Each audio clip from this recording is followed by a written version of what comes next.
Speak to Salman Shaikh, who is the founder and the CEO of the Shaikh Group, an independent organization with expertise in diplomacy and mediation focused on the Middle East and North Africa. He joins me in the studio. Many thanks for speaking to us. Let's start with this Turkish investigative team, which is now in the Saudi consulate 2 weeks after the disappearance of Jamal Khashoggi.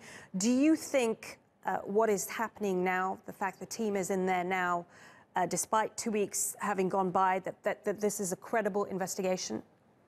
Well, look, the team has gone in, but what we're really seeing is a series of activities which are in capitals.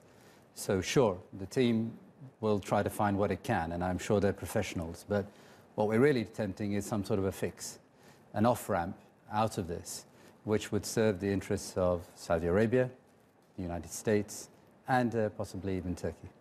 So you think this is what this is about? This is with Turkey and Saudi Arabia under so much scrutiny globally, they are trying to find a political way out rather than genuinely look for the journalist and what has happened to him.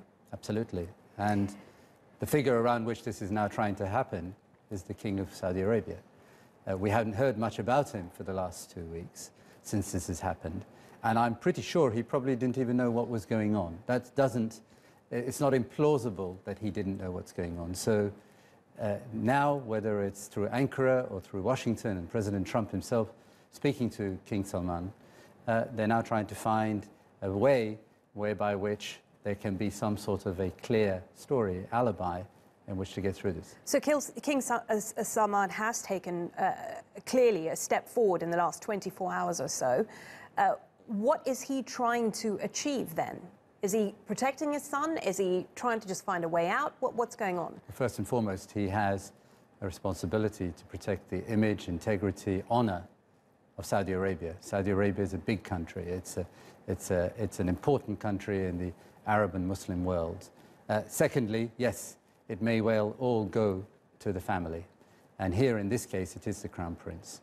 The Crown Prince does not seem to have the wisdom of his father and many others who I think now inside Saudi Arabia are probably greatly embarrassed by the position that the kingdom has been put into.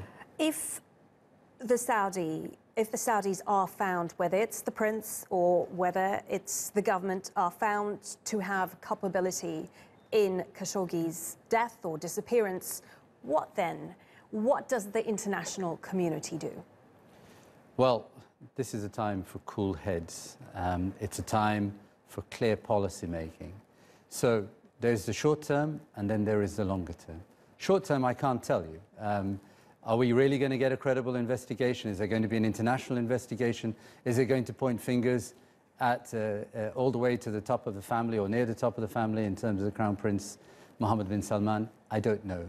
But longer term, I do know we can't continue to put up with behavior which is not proven just this week or 2 weeks ago, but for months, if not 3-4 years, which has been reckless.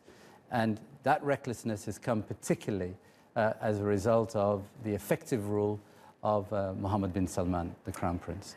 Let's change tact a little bit, because you are an expert on the Middle East and North Africa, and today was a crucial deadline for Idlib province in Syria. According to a deal reached between Russia and Turkey, key rebel groups were meant to have withdrawn by today, and it seems like that has not happened. Some of the crucial groups are still behind. How do you see this playing out? No, I think today is actually a positive day. The Russian-Turkish agreement, though it's not achieving exactly the sort of the areas that it wanted to in the timeline set, certainly has seen movement. We've seen heavy weapons moved out, including by those more extreme groups, as well as the other groups of the opposition. In addition, I think there's a process underway whereby which we can get the groups, particularly Tahrir al-Sham, to move much further. This is going to take a bit longer, but you know what? I think this is actually an important model in terms of how we deal with these kinds of rogue groups. Turkey has a very important role to play in that. Salman, briefly, we are, it seems, approaching the end of the Syrian war. which, to all accounts, Assad has won. What next then for Syria in terms of the rebuilding, the reconstruction, the millions of refugees that have left the country?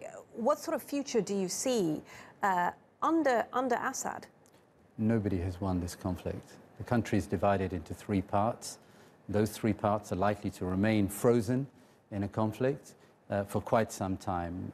The Assad government doesn't have any money, and in addition, it doesn't have the international kind of support that would lend itself to reconstruction. The Europeans and the Americans have said that very clearly. What we do have is an opportunity for a political process. So with Idlib effectively frozen, and with the northeast of the country now under American tutelage, nearly half of the country outside Assad's control, it's now time to move on a political process. There's no logic to a military solution here.